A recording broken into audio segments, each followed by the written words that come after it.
Boa tarde, então, Pinheiro. Queria agradecer a presença aqui. Mais uma vez estamos realizando uma entrevista aqui do IFAM Campus Maués, a coordenação de pesquisa, a qual eu respondo. Me chamo José Neto e vou realizar aqui uma entrevista, então, com o ex-pró-reitor de pós-graduação em pesquisa, professor José Pinheiro de Queiroz Neto. O professor José Pinheiro é formado em Engenharia Elétrica, mestrado e doutorado em Ciência da Computação por Minas Gerais. Foi ex-pró-reitor de pesquisa e pós-graduação de inovação do IFAM, e atualmente está fazendo pós-doutorado na Finlândia, né? O professor Pinheiro tem uma ampla experiência relacionada à pesquisa no IFAM Campus Maués, né? No IFAM de maneira geral, o IFAM Campus Maués nós vamos fazer algumas perguntas aqui relacionadas à pesquisa, né? Principalmente relacionada à importância da pesquisa no IFAM, e quais as dificuldades que nós enfrentamos atualmente para desenvolver pesquisa, não só no IFAM, né, em todos os institutos do Brasil, universidades, né, a gente está enfrentando grandes dificuldades com corte de verbas, orçamentárias do governo, e o que dificultou ainda mais a realização de pesquisa, né, presencial. Hoje nós estamos realizando pesquisa basicamente remotamente, né. Para começar, então, professor Pinheiro, gostaria de agradecer novamente a sua presença aqui. E eu gostaria de realizar uma pergunta, iniciar com uma pergunta de praxe, né? Por que é importante nós realizarmos pesquisa, e principalmente a pesquisa básica? Boa tarde, Neto. Um prazer estar aqui, né, conversando aí, trocando mais ideias com vocês, com o pessoal de Maués. Olha, eu diria para você que hoje, mais do que nunca, né, a pesquisa, né, a ciência tem uma importância ímpar, né? Veja, no momento em que nós estamos tendo que utilizar o máximo possível os conhecimentos da humanidade em ciência para combater o mal que atinge a todos, conforme da pandemia do coronavírus, né? Daí se tem a importância que é atuar com a ciência. E aí, quando você fala ciência, você chega na pesquisa, nós temos dois tipos de pesquisa: a pesquisa de base e a pesquisa aplicada. O IFAM, por ser um instituto de pesquisa, de inovação, de tecnologia, é muito comum a gente trabalhar muito com a pesquisa aplicada, que é usar o conhecimento que já existe e aplicá-lo a uma situação, a um problema, para criar um produto, um processo, um serviço, fazer uma inovação. Mas eu não consigo fazer isso se eu não tiver esse conhecimento. E o que gera conhecimento é a pesquisa de base, é a pesquisa básica, que tem uma importância ímpar, porque sem ela não existe a pesquisa aplicada, né? E no Brasil nós temos dificuldades de ter uma cultura para a pesquisa de base, porque quando tem um olhar muito mercadológico, muito mercantilista, o país ele tende a querer trabalhar muito com inovação, pesquisa aplicada, e não desenvolve pesquisa de base. E aí acaba tendo que comprar, entre aspas, né, importar ou ir em busca dessa pesquisa de base em outros países. Você quer ver um exemplo assim muito próprio hoje, né? Nós temos um instituto muito bacana no Brasil, Butantan, que está produzindo uma das vacinas da Covid, que é a Coronavac. Mas nós não conseguimos fazer, no Brasil ainda, um elemento para essa produção de vacina que se chama IFA, que é o elemento que é o princípio ativo da vacina. Nós não temos ainda o domínio sobre isso e nós temos que comprar isso e trazer isso da China. Por quê? Porque nós não estamos desenvolvendo esse tipo de coisa ainda, né? E quando traz da China, você paga royalties, você paga uma série de coisas, você perde tempo para isso e tempo é uma coisa que nós não temos, né? Enquanto nós conversamos aqui, eu e você, Neto, a cada 2 minutos da nossa conversa, morre uma pessoa no Brasil vítima de Covid. Então, esse é o tamanho da importância, né? Pesquisa de base, ciência, conhecimento, é vida. Perfeito, professor, excelente. Isso a gente vai falar um pouco depois, né? Mas do ponto que você puxou aí, né, de que a gente não fazer pesquisa básica e o que acaba gerando, na realidade, de maneira geral, para os pesquisadores locais, né, é que observam que não, né, apesar do governo não investir, né, não financiar alguns tipos de pesquisa, eles acabam, então, sofrendo um processo que a gente chama de fuga de cérebro, né? Eles vão atrás de outras instituições em outros países para tentar realizar, então, a linha de pesquisa, tentar realizar suas pesquisas básicas com incentivos governamentais, em muitos casos, né? A maioria de pessoas que estão realizando pesquisa, mestrado, doutorado, ou especialização, ou pós-doutorado, eles recebem uma bolsa do governo, né? Recebem recursos para esse tipo de pesquisa. Isso vem diminuindo muito ao longo dos anos, né? E isso acaba gerando, então, esse processo que a gente chama de fuga de cérebro, né? A fuga científica para outras instituições de outros países que buscam incentivar, né?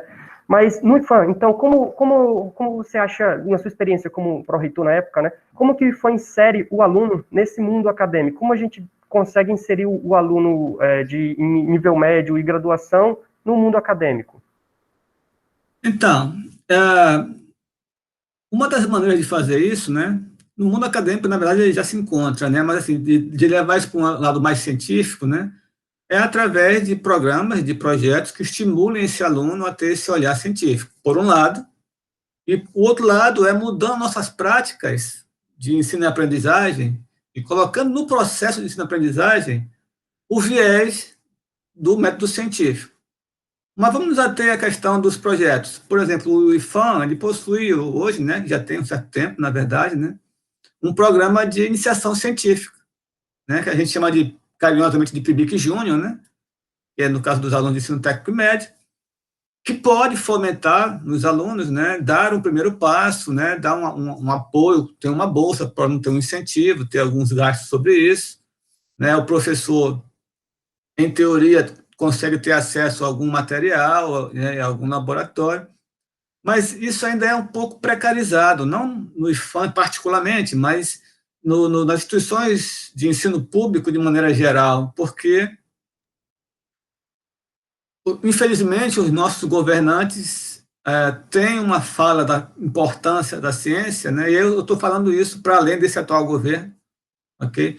Tem uma fala da importância da ciência, mas essa fala ela não se coaduna com ações concretas, em termos de ter um plano de tecnologia para o país, em termos de ter dentro desse plano um investimento necessário e suficiente para que a gente possa desenvolver tecnologia, para que os nossos talentos, né, se mantenham no Brasil e produzam no Brasil e para o Brasil, que é um trabalho de Estado e não de governo de longo prazo, né? Isso já não há, ou não havia, né? Teve uma melhora significativa na época do governo Lula, temos que ser, né, dar o crédito ao governo Lula, teve uma melhora significativa, inclusive. Mas depois, no governo Dilma, isso piorou bastante. No governo Temer se manteve, né, e aí com o teto de gastos minguou ainda mais os recursos, e hoje nós temos um governo que, além de não prover recursos, ainda é um governo que não compreende a ciência, né? E aí está muito mais complicado hoje do que esteve outrora, vamos dizer assim, para não dizer outra coisa. Mas, assim, acho que o caminho para o incentivo seria, hoje, a nossa principal ferramenta são os programas de iniciação científica. Perfeito, perfeito. Nós, aqui no IFAM, né, então nós temos esse programa de iniciação científica, o PIBIC, para o IFAM Campus São Luís, a gente chama de PIBIC Júnior, né, já que é voltado para o ensino médio e técnico, né, subsequente, ou outras modalidades. Mas também o IFAM ele oferece iniciação científica para alunos de graduação, né, que eles recebem bolsa, né, então a bolsa geralmente por 12 meses, podendo ser renovado no caso de graduação, né. Então a gente oferece isso, né, pelo menos 12 meses a gente está garantindo, mas eu vejo que a gente está tendo muita dificuldade nesse ano, principalmente, com recurso, né. Mas você falou aí do governo ter, vamos dizer assim, um negacionismo da pesquisa, né, da ciência, né, aí eu lhe pergunto, e nesse tempo de negação da ciência, né, como a gente deve incentivar os discentes e os servidores a realizar essa pesquisa básica? Pois bem, essa aí é como diria, né, uma pergunta que vale R$1 milhão, né? É difícil, né? Obviamente, diferente de outras ações que nós temos no ensino, na extensão, é muito difícil de se falar em incentivar a pesquisa sem recursos, né? Eu consigo desenvolver um método bacana de ensino, de aprendizagem, com pouco recurso. Eu consigo fazer atividades de extensão com pouco ou nenhum recurso, juntando a comunidade e tal. Mas é difícil fazer pesquisa realmente que leve a resultados concretos sem ter investimento. Como é que eu faço uma pesquisa sem laboratório? Como é que eu faço uma pesquisa sem ter um insumo para usar no laboratório? Como é que eu faço uma pesquisa em que eu vou pegar uma força de trabalho, porque o aluno pesquisador ele é uma força de trabalho, e não ter minimamente uma bolsa de R$ 100 por mês, R$ 200 por mês, para poder fazer um lanche, pegar um transporte. Então, assim, é muito difícil falar em incentivo sem isso. Quando eu fui para o reitor, a gente conseguiu minimizar um pouco essas questões.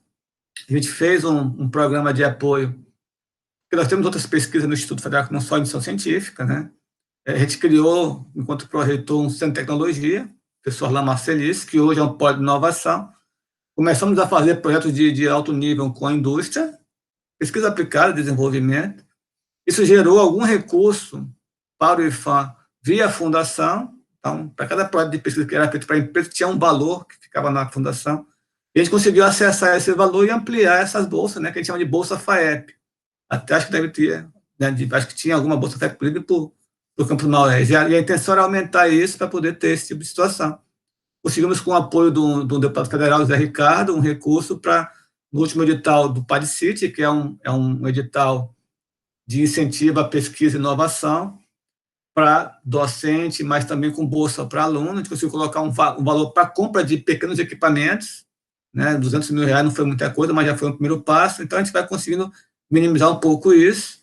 Eu soube que esse ano parece-me que não está tendo mais a bolsa da FAEP, né? Houve alguma situação lá com a atual gestão, eu não sei te dizer o que aconteceu. Mas assim, a gente tem que procurar esses caminhos, né? Fazer parcerias, de repente ter uma empresa em Maués que possa fazer uma parceria com a empresa e ela financiar alguns projetos da bolsa para os alunos. Então, a gente vai ter que ter essa criatividade para tentar verificar outras formas de fazer esse incentivo, mas na pesquisa é muito difícil você ter um incentivo se não tiver, de fato, um recurso que dê um suporte mínimo para desenvolver a pesquisa. Perfeito. Fica difícil mesmo com o corte de verba, né? Então, para ilustrar aqui o que você falou sobre a quantidade de recursos que nós tínhamos, né, ao longo dos anos, e o quanto ele foi decaindo ao longo do tempo, né? Vou fazer uma apresentação aqui. Deixa eu apresentar a minha tela. Que é os gastos. Isso aqui é uma matéria do próprio Senado Federal, tá? Aqui a gente tem a corte de verba na chama-se corte de verba na ciência prejudica a reação à pandemia e desenvolvimento no país. A matéria ela foi da agência Senado, ela foi publicada, escrita por Ricardo Westin e publicada em 2020 ainda, no mês 9, né? Então ele fala um pouco das dificuldades, né, enfrentadas, que para gente enfrentar, principalmente a pandemia, é preciso de recurso, né? Primeiro, para garantir os laboratórios equipados e garantir pessoal qualificado para trabalhar nesses laboratórios, né? Então, ele demonstra mais ou menos os gastos com a pesquisa científica no Brasil ao longo dos anos. Então, veja bem, desde 2020, aqui nós tínhamos cerca de 4 bilhões de recursos, né? Aumentou gradativamente até o ano de 2015, cerca de 13 bilhões e 900 milhões foram utilizados, destinados para pesquisa, né? Para realização de pesquisa, né? E esse número, desde 2015, ele vem caindo drasticamente. Ano passado foi cerca de 5 bilhões, 4 bilhões alguma coisa, quase 5 bilhões foi destinado. E 2021, nós temos uma proposta orçamentária de 2021, elaborada pelo governo federal, que destina para o Ministério da Ciência e Tecnologia cerca de 2 bilhões e 700 milhões. O que representa aí quase que metade 50% do corte de investimento para pesquisa, né? Para o Ministério da Ciência e Tecnologia, que financia principalmente o CNPq e o FNDT, né? Que é a Fundação Nacional de Desenvolvimento Tecnológico. Também tem corte na CAPES,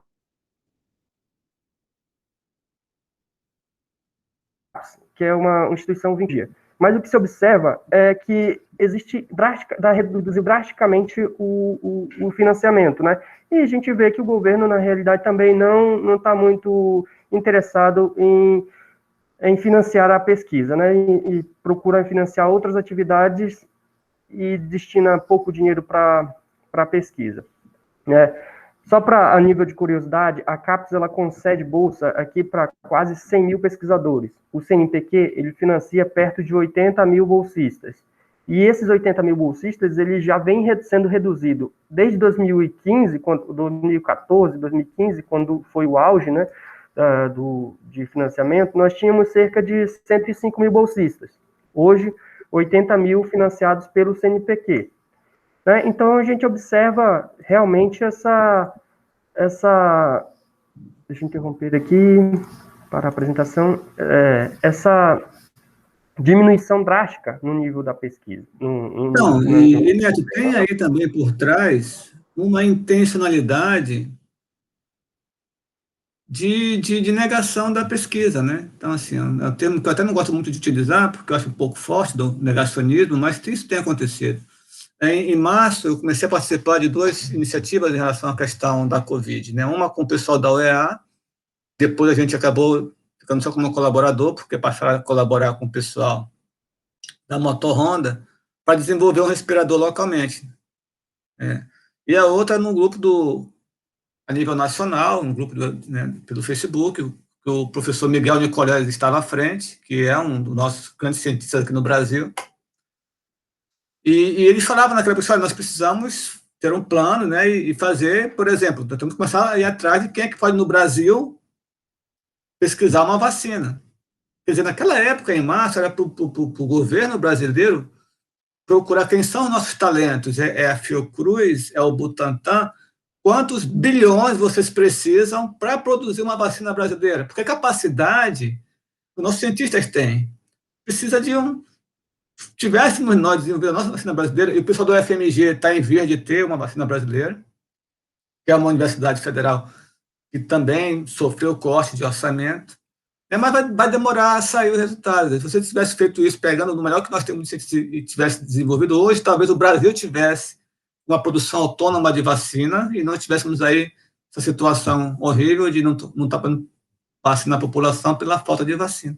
Então, para você ver como as políticas públicas de pesquisa, de tecnologia, elas têm implicações muito sérias, né?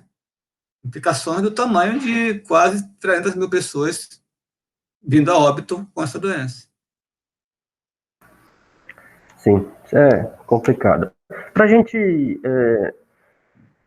puxar aqui para o nosso mundo do IFAM, né, eu tentei buscar aqui no site do IFAM mesmo algumas informações sobre a quantidade de vagas que o IFAM oferecia para iniciação científica. Né? Então, em 2015, que foi o auge, né, a gente oferecia 305 vagas em editais de iniciação científica. 2016 teve uma queda, uma redução para 229 vagas. 2017, uma queda ainda maior para 186 vagas. 2018, a gente conseguiu novamente ofertar mais vagas, 283, e esse número vem se mantendo. No último edital de 2020, foram 282 vagas para iniciação científica. Né? Aí eu te faço uma pergunta que, na realidade, é como os campos, né, a gente pode ser mais autônomo relacionado à pesquisa, não sendo vinculado exclusivamente à PPGI, claro que é a Pró-Reitoria que financia e tudo mais, mas como a gente pode ser mais autônomo, como uma coordenação local ou como um camp, para incentivar a pesquisa? Então, eu tive uma vez uma conversa sobre isso com os diretores, né? E eu colocava muito claramente para eles, olha, a PPGI ela tem suas políticas de incentivo, né, à pesquisa, e usa seu recurso para isso, mas isso não impede que o campus tenha as suas ações, porque o campus, quando recebe um recurso, ele não recebe um recurso só para o ensino, ele recebe um recurso para o ensino, pesquisa e extensão. E eu cheguei a dar uma proposta, pessoal, vocês não querem financiar algumas bolsas para o seu campus, além daquelas que eu financiaria, né, que a PPGI financiaria, né? E só que os campos também têm um orçamento apertado, né? E eu até entendo o diretor-geral que, poxa, entre né, eu disponibilizar recursos para a bolsa para os alunos, mas eu vejo que é um valor tão ínfimo, quer dizer, uma bolsa de iniciação científica são R$ 200, se pegar em um ano, entendeu? São R$ 2.400. Eu não acho muita coisa, eu acho que seria possível você conseguir financiar algumas bolsas. Mas, ok, digamos que essa dificuldade financeira ela atinge o campus e não consegue. Mas você pode, por exemplo, fazer um evento, financiar um evento, separar no orçamento do campus algum recurso para que o coordenador tenha um recurso mínimo para comprar algum material para os seus pesquisadores, para poder fazer um evento local, né? Sem precisar esperar que o professor Pinheiro aprove lá o projeto dele no CNPq para mandar o dinheiro e tal, etc.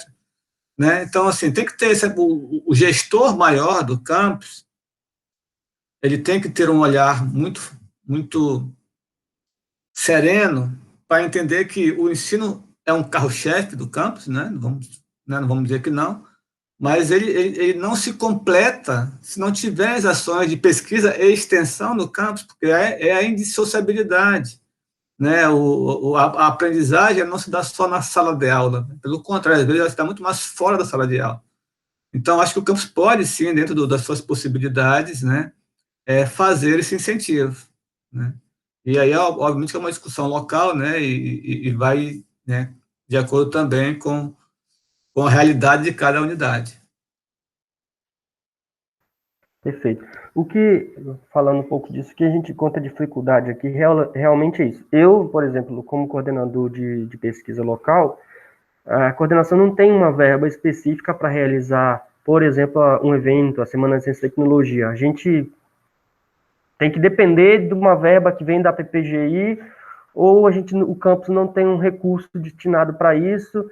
Eu já até conversei com o diretor-geral e com a chefe do DEP, né, departamento, do DAP, desculpa, para a gente destinar, talvez, deixar um recurso destinado para pesquisa, para realização de evento, a Semana de Ciência e Tecnologia, R$ 5.000, alguma coisa do tipo, ou para destinar, sei lá, teve um problema com as bolsas FAEP, não teve um problema aí, não sei o que aconteceu, sei que eles não pagaram, alguma coisa do tipo, e o IFAM teve que bancar, né?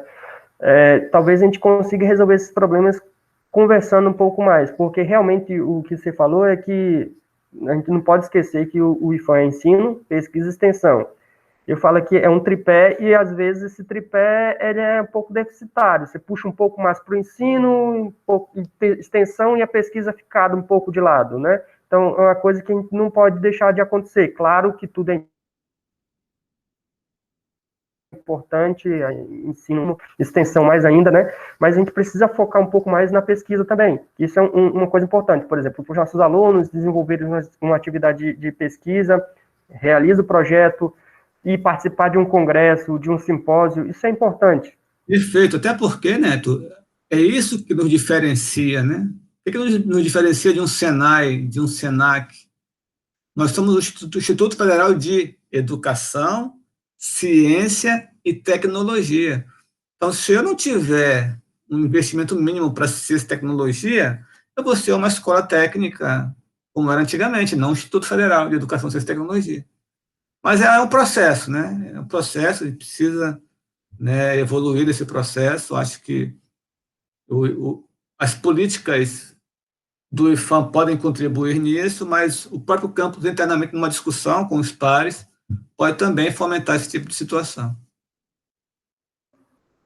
Perfeito. Para a gente continuar, então, aqui no âmbito dos alunos, eles, entraram no PIBIC, começaram a desenvolver essa pesquisa, né, começaram a realizar essa pesquisa básica aqui no Instituto. Ao final do ciclo de um ano, então, a gente tem a possibilidade de publicar esses resultados através de resumos, né, na revista Igapó. Mas eu quero perguntar de ti, qual é essa importância de publicar ou divulgar seus resultados em revista e quais as vantagens acadêmicas que você enxerga para os alunos no futuro? Eu vou te falar isso como um exemplo. Eu comecei a orientar em iniciação científica, meu pai do céu, deixa eu lembrar, 2005, 2006, e por aí, 2006, né? Então tem aí uns 15 anos, né? E eu tive 3 alunos quando comecei a orientação.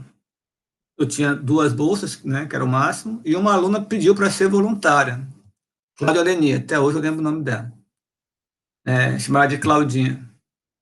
E a Cláudia fez uma pesquisa, ela trabalhava na indústria, né, como técnica numa empresa, e naquela época estava começando um processo novo em Manaus, usando um tipo de soldagem para componente eletrônico, a gente chamava de solda lead-free, livre de chumbo, né?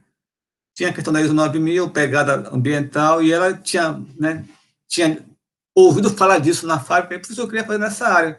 O que você acha? Era uma coisa que nem eu dominava. Eu fui dar uma, olha, é um negócio bom, vamos fazer.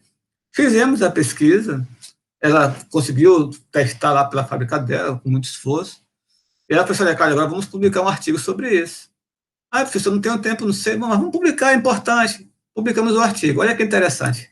Depois de publicar esse artigo, ela até viajou, né, para apresentar ele no CONEP, ele ficou público. Um diretor de uma empresa em Manaus, procurando sobre o assunto o uso de soda lead-free, achou o artigo da Cláudia. Tinha lá o e-mail, mandou o e-mail para ela, pediu o contato e perguntou, vem cá, quanto você quer para vir trabalhar na minha empresa e implantar isso aqui?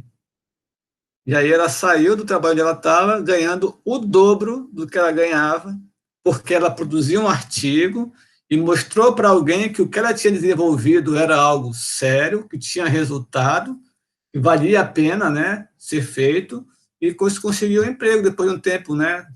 Ela se formou, continuou trabalhando na empresa e hoje ela é uma pessoa que está aí trabalhando, tem até uma pequena empresinha que ela criou.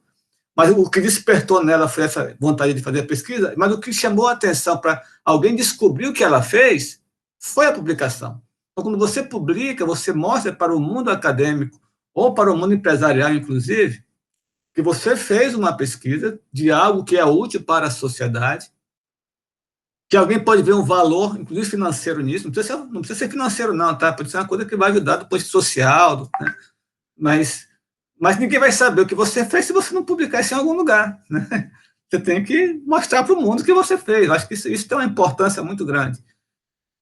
Do ponto de vista pessoal, eu acho que para mim também é bom, né? Porque você registra o seu nome para sempre. Você publica um artigo num congresso, vai ficar ali para sempre, né? Daqui a 30 anos, o seu filho vai procurar lá, talvez, esse assunto, vai encontrar que você, né, publicou um artigo sobre isso. Então, acho que coroa é um fechamento, assim, né, de um trabalho bem feito, é ter esse trabalho reconhecido pela comunidade científica ao ter um artigo aprovado.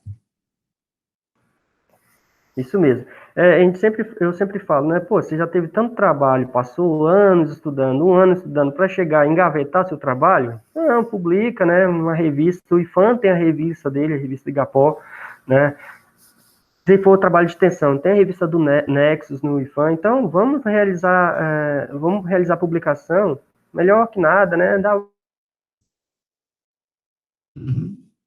Vamos publicar aí, é uma oportunidade mesmo única, principalmente para alunos do ensino médio, né, que vão sair depois para cursar a faculdade. Imagina só o peso que você sai de um ensino médio tecnológico com a publicação científica. Isso lá na frente vai te gerar, nossa, te abre portas, né, você concorrer a uma vaga futuramente numa empresa, ou uma vaga mestrado, doutorado futuramente, própria graduação, né, monitoria, essas coisas do tipo. Tem peso, seu currículo fica com mais peso quando você tem uma publicação, né?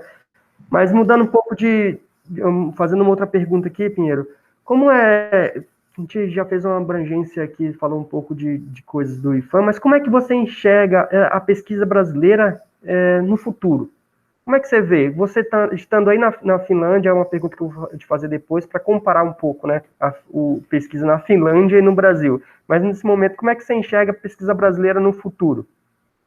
Pois bem, olha, eu vou te ser sincero, Neto, acho que a gente ainda vai demorar um pouco para mudar esse status da pesquisa no Brasil. Hoje, no Brasil, nós temos o que a gente chama de uma pesquisa 80-20, né? 80% da pesquisa no Brasil é feita em instituições públicas. E talvez 20% ou até menos, eu acho que hoje até menos do que 20% são feitas em instituições particulares.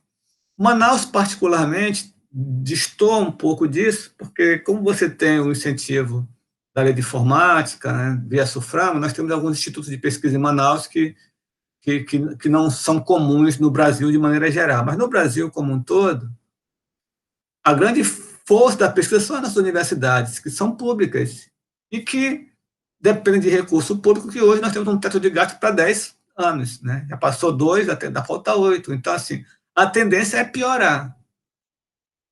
Enquanto que nos países que têm realmente a pesquisa ciência avançada, a pesquisa é feita em instituições que têm uma relação, né, com o mercado e que colocam muito recurso para desenvolver a pesquisa. E as universidades que são importantes, elas acabam sendo geradoras de talentos, de pessoas com a formação adequada, e esses talentos são absorvidos por essa indústria, né, para desenvolver a pesquisa e a ciência no ambiente, aí sim, com todo o recurso necessário, disponível, para poder você realmente fazer pesquisa de ponta, pesquisa de alto nível.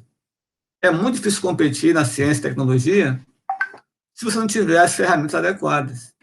Eu lembro que eu fui fazer uma visita numa universidade pública, inclusive, né? Numa parceria que tinha o IFAM, se chama Macomb College. Então, o college ele é equivalente a um instituto como o nosso, né? Ele não é uma universidade. E eu fui lá e visitando a universidade, e disse, não, olha, aqui a gente está fazendo aqui umas pesquisas aqui para desenvolver aqui um equipamento e tal, não sei o quê. Então, o pessoal está aqui vendo aqui como é que ficaria o circuito eletrônico dentro do chip, para depois fazer a produção do chip. Aí eu perguntei assim, olha, eu estou falando disso há uns 10 anos atrás, tá? Ou mais, né? Mais de 10 anos. Uns 12 anos atrás. Eu falei, como assim produzir o chip? Não, aí me levou para o laboratório. Eles tinham uma linha de produção do chip dentro da universidade. Quer dizer, o cara desenhava o chip, ele tinha um técnico, especialista, que pegava aquele desenho que é feito num software específico para isso, tá? E ali ele produzia. E em 2 dias, o cara tinha o chip, montava no protótipo para fazer o teste. No Brasil, eu estou falando 12 anos atrás, numa situação como a nossa, não tem como fazer isso. Eu tenho que pegar, mandar lá para Campinas, que eles fazem isso. Se eu tiver o dinheiro para mandar para lá para fazer isso, vai demorar, sabe Deus quanto tempo para eles fazerem esse chip, para devolver, para eu ver, não, mas não é isso que não tem que consertar. Quer dizer, aí você não tem como competir, dizer, é desleal, né? E ainda assim, os nossos brilhantes cientistas conseguem ter avanços, com toda essa dificuldade. Mas eu não consigo ver, no futuro próximo, essa mudança, né, se não tiver realmente aí uma quebra de paradigma, um entendimento de que um país progride do ponto de vista, inclusive econômico, pela ciência, do ponto de vista humanístico, também pela ciência, pelas ciências sociais, que são fundamentais e importantes, porque às vezes o cara faz ciência só pensa em fazer invento, em produzir. Não, as ciências sociais, as ciências humanas são fundamentais para o crescimento social de um país, mas tem que investir, né? A gente precisa investir. Eu tenho um exemplo também parecido com esse teu. Na época que eu estava no mestrado, eu consegui ser convidado por um pesquisador dos Estados Unidos, né, para visitar o laboratório dele na Pensilvânia, chama Penn State, a universidade. Aí eu cheguei lá, então eu trabalhei no mestrado com formiga zumbi. Então cheguei lá para fazer o sequenciamento do genético da formiga, né, das formigas que o fungo infecta, né, um laboratório gigantesco. Então chegou a acabar o reagente, né, acabar a pipeta, essas coisas assim, onde eu estava trabalhando. Aí eu fiquei, puta, acabou a pipeta. Aí fui falar com o rapaz, o encarregado, disse, acabou minha pipeta aqui, o reagente que eu estava usando. Ah, tá, peraí. Foi aqui, dobrou o quarteirão, dobrou a esquina, foi num armário gigantesco lá, pegou as coisas que precisava, tá aqui, ó. Não, pode realizar essa pesquisa, tá aqui. Saca? Os caras têm... Sem dificuldade. Aqui, se eu acabasse a pipeta, algum reagente, só para eu solicitar novamente a compra, é uns 6 meses, entende? Para você conseguir o reagente, importar o reagente. Então, é uma outra visão, uma outra realidade que a gente tem, realmente, né? E baseado nisso, eu ia te fazer a próxima pergunta, né? Que era comparar como é que você vê a pesquisa na Finlândia, que você está fazendo seu pós-doutorado, né? E comparar com essa realidade brasileira aqui, será que futuramente você enxerga nosso Brasil talvez ainda com um nível de crescimento em pesquisa? Li vários trabalhos aqui que a gente tem, só pela pandemia e pelos esses últimos anos de perca de investimento, vão ser décadas de atraso na evolução de novas tecnologias. Vão ser sim, é verdade. Olha só, aqui na Finlândia as coisas são muito interligadas, né? Então, a Finlândia é um dos países de mais inovação no mundo. A última vez que fizeram esse levantamento, a gente ficou em 4º lugar como o país de maior inovação. Mas isso está muito ligado com a educação finlandesa, que é muito boa também, é um dos países, né, com uma educação de referência no mundo. Tanto que eu estou aqui fazendo meu pós-doc em educação profissional na Finlândia, porque justamente eles são uma referência. Só que, assim, eles não têm, por exemplo, grandes descobertas científicas a nível mundial em pesquisa de base. Eles têm um foco muito forte em inovação, em pesquisa aplicada. Por quê? Porque é um país que tem poucos recursos. E aí tem toda uma questão de um olhar em relação a isto, né, para entender a trajetória do país, como a Finlândia, e a trajetória de um país como o Brasil. A Finlândia tem um clima muito difícil, né? Aqui que você tem aqui para subsistência é uma floresta de pinheiros, e eles usam bem isso, né? E eles fazem isso de uma maneira assim invejável, porque eles têm uma coleta seletiva das árvores para poder fazer papel, por exemplo. Eles são um grande vendedor de papel, muito, muito bacana, né? Mantém a floresta e consegue utilizar de maneira sustentável. E gelo, o que tem aqui mais é isso, pinheiro e gelo. Como é que você vive disso? No inverno, que não dá para plantar nada aqui, como é que você faz? Não é como no Brasil, que você tem um clima bom o ano todo, você consegue produzir, etc. Aqui é muito complicado. Então, eles tiveram que investir em quê? Na educação, para, através da educação, ter pessoas preparadas para desenvolver pesquisa e inovação. Então, eles têm grandes centros de pesquisa aqui, mas grande, quando eu falo, não é no sentido de serem gigantescos, como você tem, por exemplo, nos Estados Unidos ou na Alemanha. Eles são muito eficientes. As indústrias, elas não cooperam com a universidade, elas estão dentro da universidade. Você tem cursos de universidade que o curso é feito dentro de uma empresa, usando o laboratório da empresa. Então, assim, eles são muito ligados e muito focados, né? Eu estou pesquisando para quê? O que eu vou fazer com essa pesquisa? Qual é a utilização?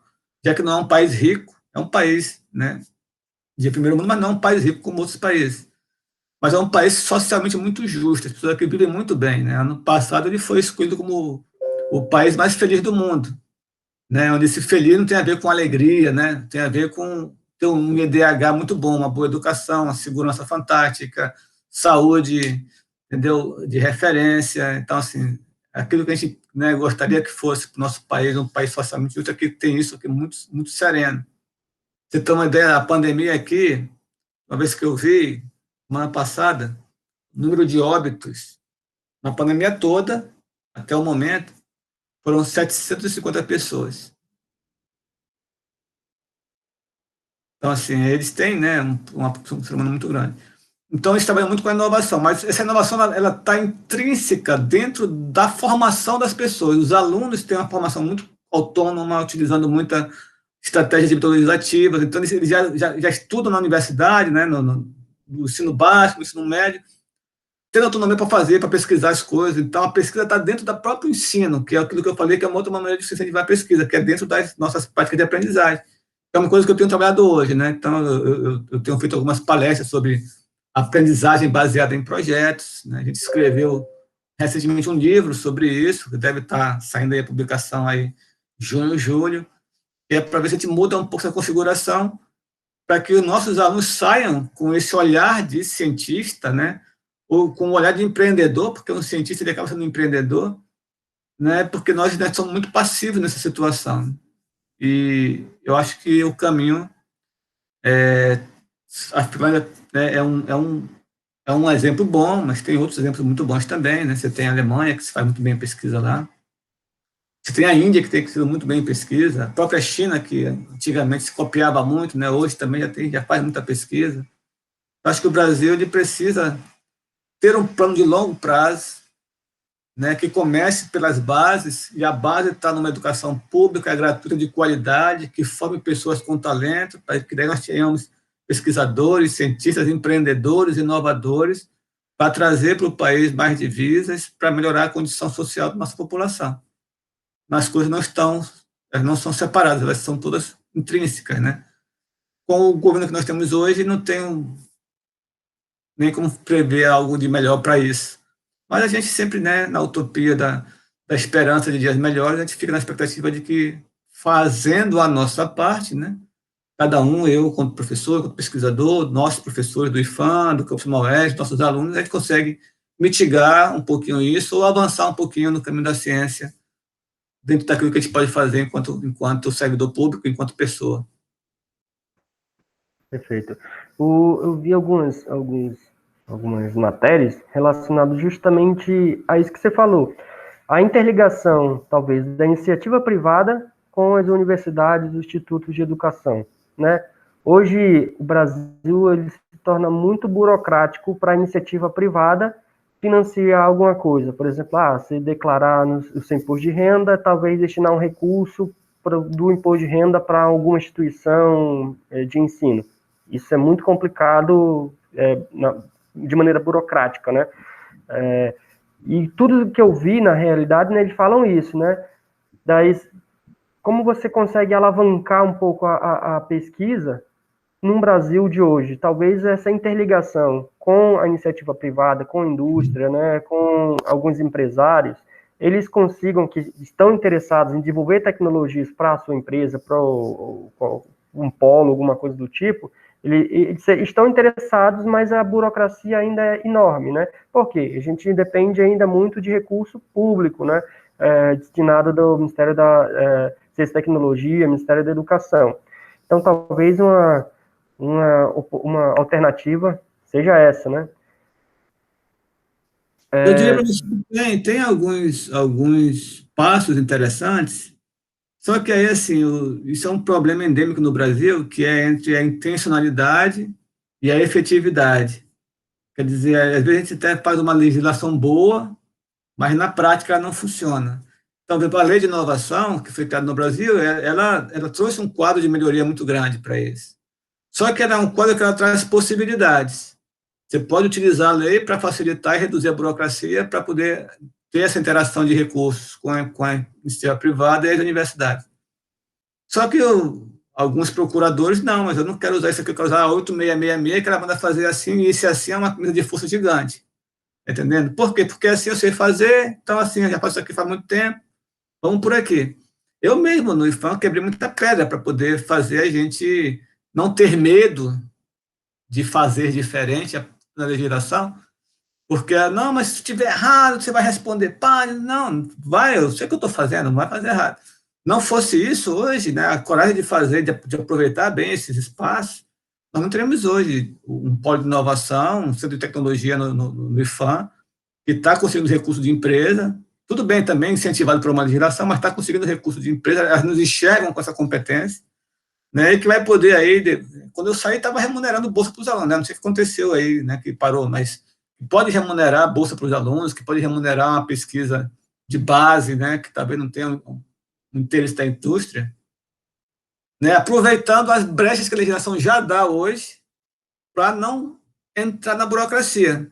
Só que ela é opcional, ela não te obriga a seguir a lei de inovação. Tu pode seguir isso. Então, a instituição tem que querer caminhar para isso, tem que querer focar os seus esforços para isso, tem que querer, se eu quero realmente que o Campus Maués dê uma reviravolta em pesquisa, o que eu tenho que fazer? Eu tenho que botar lá um coordenador com tempo disponível para isso. Eu não posso colocar um cara para ser coordenador e encher ele com 20 horas de aula. Tem que colocar com ele uma equipe, 2, 3 pessoas, para ele poder ter alguém para desenvolver, passar as tarefas, acompanhar os alunos e tal. Eu tenho que ter algum recurso para poder ter um laboratório de pesquisa para os docentes poder trabalhar. Então, assim, são políticas, né, que a instituição tem que tomar e fazer para que as coisas aconteçam. Se não fizer, pela boa vontade, você vai ter um caso isolado ou outro de um bom pesquisador, um Pinheiro da vida que vai lá, aprova um projeto e traz o recurso para a instituição, mas daqui a pouco o Pinheiro se aposenta, tá entendendo?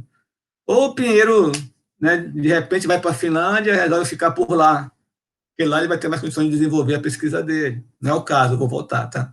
Mas, assim, você tem uma migração de cérebro, como você falou, né? Acontece, o cara começa a dar murro em ponto de faca, uma hora, né, quem é mais novo, não, eu vou para os Estados Unidos porque eu vou ganhar mais e vou trabalhar melhor. Meu orientador de doutorado fez isso. E eu quase ia com ele na época.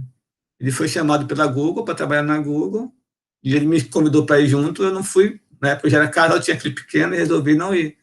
Mas senão talvez hoje eu estivesse nos Estados Unidos desenvolvendo meu trabalho de pesquisa no Brasil. Só para deixar claro aqui como essa fuga de cérebro, né? Para esclarecer, para dedicar à pesquisa, um bolsista de mestrado, vamos começar pela base, que um bolsista de iniciação científica ganha R$200, né? PIBIC Júnior. De PIBIC é 400.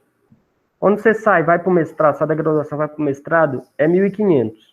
Por doutorado, dedicar 4 anos de sua vida a estudar, são R$2.200, sendo que você em nenhum momento, sua carteira de trabalho é assinada, né? Então, esses valores que eu falei, eles não são reajustados desde 2013, né? Por isso, muitos pesquisadores eles preferem ainda mudar para instituições estrangeiras ou achar que financeiramente a pesquisa não é vantajosa porque acabam abandonando, né, esse mundo acadêmico. Eu sou bom no negócio, mas isso aqui, eu estou passando fome aqui, ganhando, sei lá, R$1.500 para estudar 2 anos, muitas vezes sai do mestrado, já vai para o doutorado, porque não tem mercado de trabalho, alguma coisa do tipo. Então, financeiramente, não é vantajoso, né? Isso é um problema, né, para o Brasil. Agora, para a gente finalizar a conversa aqui, senão não quero ocupar muito o seu tempo, de tudo isso que eu te falei aqui, o que você deixa para os nossos alunos? Qual a mensagem que você deixa para os nossos alunos aqui que querem entrar na pesquisa, né? Olha, eu diria assim,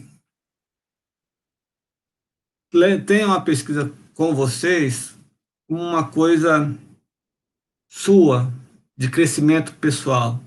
Crescimento enquanto pessoa, enquanto ser humano, e crescimento enquanto profissional. Porque quando você ingressa no mundo da pesquisa, ele te abre a mente, né, para o universo. Você começa a perceber que os seus limites é você mesmo que os impõe. Você começa a ter método de como fazer, ir em busca das coisas, como resolver problemas. Isso te dá uma maturidade intelectual enorme.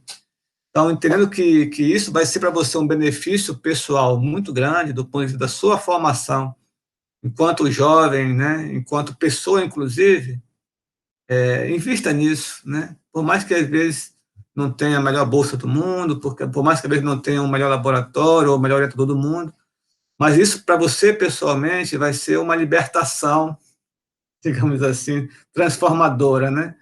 E eu gosto muito da pedagogia crítica de Paulo Freire, né? Eu acho que um aluno que faz pesquisa científica, ele abre a mente para tudo. E digo mais, os melhores alunos que eu tive na instituição que eu dou aula, que é o campus industrial, foram alunos que estão no PIBIC. Na sala de aula, as notas dele sempre foram melhores. Por quê? Porque ele aprende aí atrás, ele amadurece academicamente quando desenvolve uma pesquisa científica. Então, façam, vai ser bom para vocês.